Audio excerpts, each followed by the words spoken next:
Petit Jornal. Inteligência e irreverência em doses diárias.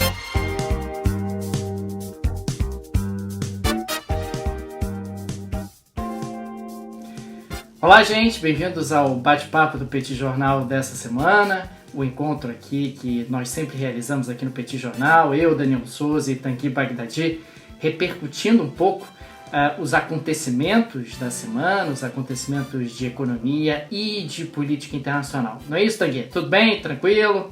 Tudo bem, Daniel. Mais uma vez aqui, bate-papo de número 178, é a prova da minha resiliência aqui, aguentando você há 178 semanas, desde o ano de 2016, e, portanto, mais uma semana aí pra gente comentar uma série de assuntos. Lembrando, o pessoal que acompanha a gente, que ontem a gente terminou o nosso primeiro curso, né? O nosso primeiro curso que falou sobre esse momento todo de transição, né? De transformação e tudo. Então foram 4 aulas. Tem que, mas pô, eu não consegui assistir, não fiz e tal. Dá tempo ainda, tá? Dá tempo de você fazer o curso ainda. Você tem 3 meses para assistir as aulas. É uma maratonazinha aí. Deu o que, Daniel? Líquido? Deve ter dado o quê? Umas 7 horas e pouco de aula, né? Se por volta disso. Mais ou menos por aí.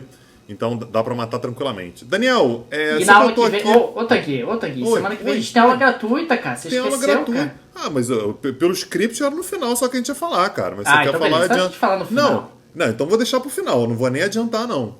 Vou deixar beleza. aqui pro final. A pessoa vai ter que assistir ou ouvir a gente até o final pra ficar sabendo. Daniel, você sempre coloca tal do FMI, cara. De novo, FMI. É sempre FMI, câmbio, não sei o quê.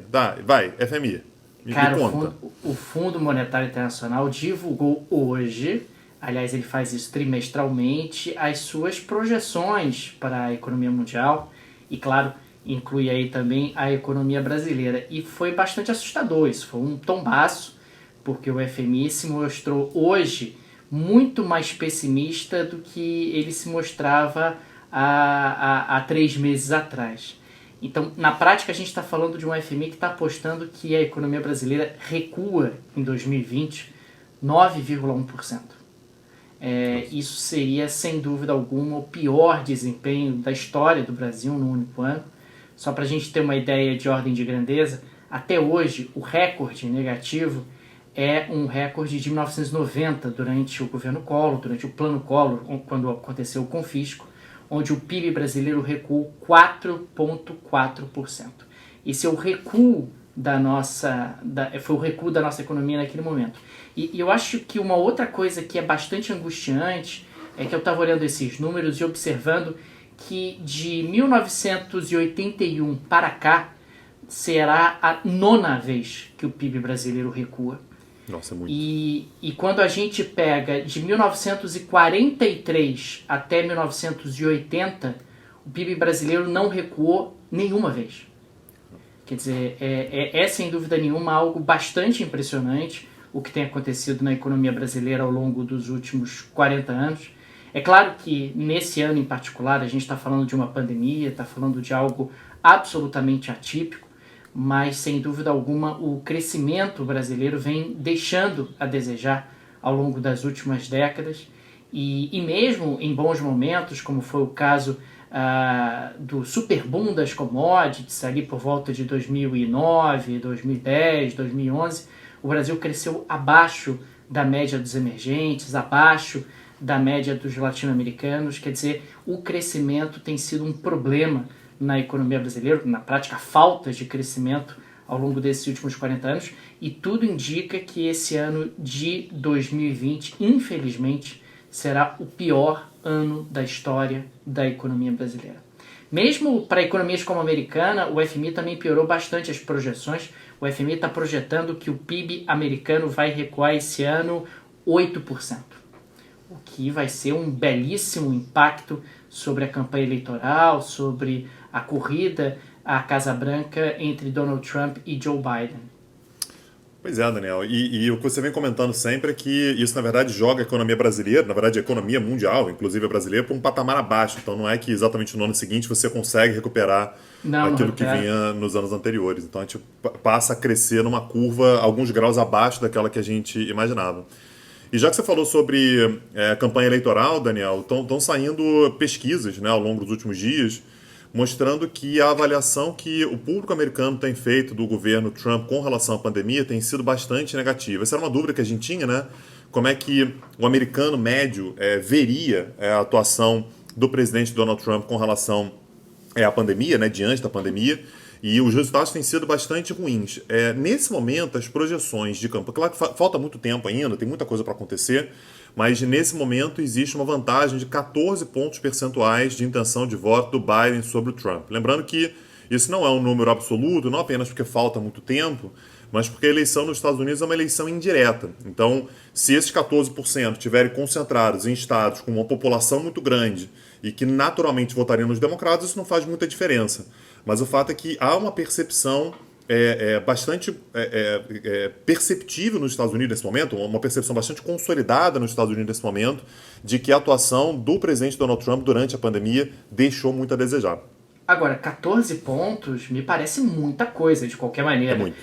Pensando em eleições anteriores, essa diferença era sempre muito menor do que 14 pontos. Sem dúvida, sem dúvida. Então, nesse momento, assim, só para trazer os números, né, como é que estão, as intenções de voto no Biden são de 50% e as intenções de voto no Trump, nesse momento, são de 36%. Então, a diferença é muito dilatada. De novo, as eleições americanas têm muita coisa para acontecer ainda, tem a questão do colégio eleitoral, mas agora a gente começa a ter alguns dados, a gente está em junho, né? As eleições são em novembro. A gente tem alguns dados que começam a dar uma encaminhada para qual é o cenário que o Trump vai começar a enfrentar ao longo dos próximos meses, né? Até chegar na eleição. E essa semana, na verdade hoje, nessa terça-feira agora, a gente teve a primeira visita diplomática, né? A primeira visita presidencial aos Estados Unidos desde o início da pandemia, né, que foi o presidente da Polônia, o Andrzej Duda, que vai disputar eleições agora no domingo. E foi curioso porque os dois estavam claramente em campanha, né? O Duda tentando uma reeleição, uma eleição que acontece essa semana, daqui a poucos dias, e o Trump tentando dar demonstrações do que ele pretende fazer com relação à sua política externa, quais são suas posturas para as eleições de novembro. E aí, a promessa que o Trump fez para o Andrzej Duda foi que ele ia pegar tropas americanas que estão estacionadas na Alemanha, pelo menos 2.000 soldados, ou que vem sendo cogitado, cerca de 2.000 soldados, e mandar para a Polônia. E basicamente o argumento dele foi o seguinte: eu gasto muito dinheiro americano, os Estados Unidos gastam muito dinheiro para manter soldados americanos na Alemanha, para proteger a Alemanha da Rússia. Olha aí como é que... esse é claramente um elemento eleitoral. Lembrando que pouco tempo atrás o Trump falou que gostaria de receber o Putin, por exemplo, no G7 como convidado. Então há uma relação que é boa, mas ao mesmo tempo, para sinalizar para o americano médio, num evento que acontece na Casa Branca, ele falou: olha, eu gasto muito dinheiro para proteger a Alemanha, por exemplo, da Rússia, e a Rússia vai lá e compra muito gás natural da própria Rússia. Então por que eu estou gastando dinheiro para proteger a Alemanha? A Alemanha que pega esse dinheiro que está gastando com gás natural russo e faz sua própria proteção. Que aliás é uma bobagem. É uma bobagem. Você está misturando alhos com bugalhos. Uma coisa não tem nada a ver com a outra. Uma coisa é a necessidade energética, que a Alemanha não tem muitas alternativas de onde trazer gás natural, principalmente para calefação. E outra coisa completamente diferente são gastos militares e defesa, né? E o Trump, na verdade, ele tem batido muito nesse ponto. Esse é um papo antigo que ele tem com a Merkel, aliás, que é com relação ao gasoduto que deve ser inaugurado agora no primeiro semestre de 2021, que é o Nord Stream 2. Então já tem um gasoduto chamado Nord Stream que permite uma aceleração enorme da venda de gás natural russo para a Alemanha. E agora a gente vai dobrar, né? Vai ter um novo gasoduto que dobra a capacidade de venda. Ou seja, a Alemanha ela se torna ainda mais próxima da compra de venda, da compra de gás natural russo. E o Trump, portanto, ele dá demonstrações para o seu eleitorado que pretende travar isso, dando uma sinalização para um presidente que tem uma linha de atuação muito parecida com a sua. Lembrando que o Duda, ele é presidente da Polônia desde 2015, já vai ser a 5ª vez que os dois se encontram. Isso é bastante, assim, para um presidente da Polônia, que não é exatamente um país super, uma potência que você vai encontrar no G20, no G7 e tal, não é o caso. Então, esse é um ponto importante. E o outro ponto que vai ser importante é que a Rússia também tem se movimentado. Então, a Rússia fez hoje, dia 24, né, por causa do fuso horário, então foi hoje mais cedo, o desfile da Vitória, que é uma comemoração aos 75 anos do fim da Segunda Guerra Mundial na Europa, que eles chamam de Grande Guerra Patriótica. Essa semana agora, na verdade começa amanhã, dia 25, começa aquele referendo eleitoral, constitucional, uma mudança constitucional que pode estender o mandato do Putin até 2036, e o Putin assumiu uma postura muito curiosa nesse evento, que ele falou, eu vou conversar com o Macron essa semana agora, e eu pretendo voltar com a proposta de conversar com todos os membros do Conselho de Segurança, permanente do Conselho de Segurança, para a gente discutir conjuntamente os problemas da segurança internacional. Essa é uma postura que a gente não espera muito da Rússia, mas a Rússia vem tentando assumir uma posição de responsabilidade diante dos temas multilaterais. Então, se os Estados Unidos derem mole... Pois é isso que eu ia colocar. Num certo sentido, ela está tentando ocupar o vácuo dos Estados Unidos? Aparentemente sim. Aparentemente sim. Não tem vácuo na política internacional, né? Assim, na política não existe vácuo. Então, se os Estados Unidos estão menos dispostos a assumir responsabilidades, quando eles falam isso para a Alemanha, é o que eles estão dizendo, né? Olha, eu não quero mais gastar tanto dinheiro com a sua segurança, dá teu jeito aí, você está se relacionando com a Rússia e tal, não vai ser muito comigo. O que a Rússia está dizendo para o resto do mundo então pode deixar que eu assuma essa responsabilidade. Pode deixar que... Isso é uma demonstração de força diante de uma pandemia que está sendo muito custosa em termos de vida, em termos econômicos, em termos políticos para a Rússia. É uma demonstração de força, porque o Putin vai conseguir ampliar o seu mandato até possivelmente 2036, passar 37 anos no poder. Se ele não estender mais, sabe-se lá o que vai acontecer. Então pode ser sim uma demonstração de força do Putin e uma ligação maior entre a Rússia e a China, né, que é algo que é como se fosse um eixo que basicamente exclui os Estados Unidos. Então algo a ser observado ao longo... Isso aqui é um movimento de alguns meses, talvez alguns anos, mas algo a ser observado na política internacional, sim. Agora tem aqui um outro assunto que eu queria trazer aqui para o nosso debate hoje, que eu acho que você vai gostar desse. Você sabe que a Venezuela tem reservas internacionais, como todos os outros países, e assim como todos os outros países, uma parte dessas reservas internacionais ela é em ouro. Ouro mesmo, barras de ouro. O Brasil também tem uma parcela das suas reservas internacionais em ouro. O fato é que a Venezuela, há mais de 20 anos, tem a parte de suas reservas internacionais em ouro, que é algo em torno de 31 toneladas de ouro, não é pouca coisa, depositadas por uma questão de segurança no Banco da Inglaterra, que na prática é o Banco Central do Reino Unido. E o que aconteceu é que no ano de 2019, o Maduro tentou sacar essas barras de ouro. E qual foi a resposta que ele recebeu do Banco da Inglaterra? Peraí, eu olhei aqui o cadastro e aparentemente o senhor não é o presidente da Venezuela. O presidente da Venezuela é Juan Guaidó. Então o senhor não pode sacar essas 31 toneladas de ouro. O que fez Nicolás Maduro? Foi para a justiça na Inglaterra, entrou na justiça contra o Banco da Inglaterra. Democracias liberais têm isso, né? Você pode acionar o judiciário no caso de algum tipo de disputa. E a decisão está para sair nos próximos dias. Afinal, o Banco da Inglaterra tem o direito de recusar essa tentativa de saque de Nicolás Maduro. Claro, a gente está falando de uma Venezuela absolutamente empobrecida, ainda mais com a pandemia que está acontecendo, ou não. Só para a gente ter uma ideia, essas 31 toneladas de ouro equivalem mais ou menos a $1 bilhão, não é pouca coisa. Não. É bastante dinheiro que o Maduro está tentando sacar do Banco da Inglaterra, e o Banco da Inglaterra, isso que eu achei absolutamente curioso, virou para o senhor Maduro, puxou lá o cadastro, puxou lá a ficha do cliente e disse, mas tem um problema aqui no seu cadastro, o senhor não é o presidente da Venezuela. O que é uma coisa curiosa, né? Porque se por acaso, por uma questão de segurança, ele tivesse depositado isso no banco russo, ou num banco chinês, ou num banco de qualquer outro país que reconheça o Maduro ainda como presidente, não o Guaidó, ele poderia sacar com tranquilidade, né? É quase um caso fortuito, né? Ele calhou dessas barras de ouro estarem no Banco da Inglaterra. Poderia ser óbvio, né? Que vale até mais do que ouro, mas sendo ouro já vale alguma coisa. Isso foi numa outra época, na década de 90, antes até do Chaves, que essas barras acabaram sendo lá depositadas e desde então lá ficaram. E agora o Maduro está um pouco com a política de tentar pegar nas gavetas toda aquela moeda que ficou perdida, tudo aquilo que ficou esquecido para tentar aumentar os gastos e de alguma forma se sustentar politicamente. Lembrou dessas reservas internacionais em ouro depositadas no Banco da Inglaterra, tentou efetuar o saque e não conseguiu. Daniel, outro assunto para essa semana agora, também para quem acompanha a gente, porque gosta de temas internacionais, tem que ficar de olho, é que o governo israelense definiu que agora, a partir do dia 1º de julho, né, ou seja, semana que vem, vai iniciar uma discussão, iniciar oficialmente uma discussão acerca da anexação do Vale do Rio Jordão. Isso está presente lá naquele plano que o Trump apresentou. O Netanyahu está animadíssimo para, de fato, fazer isso acontecer.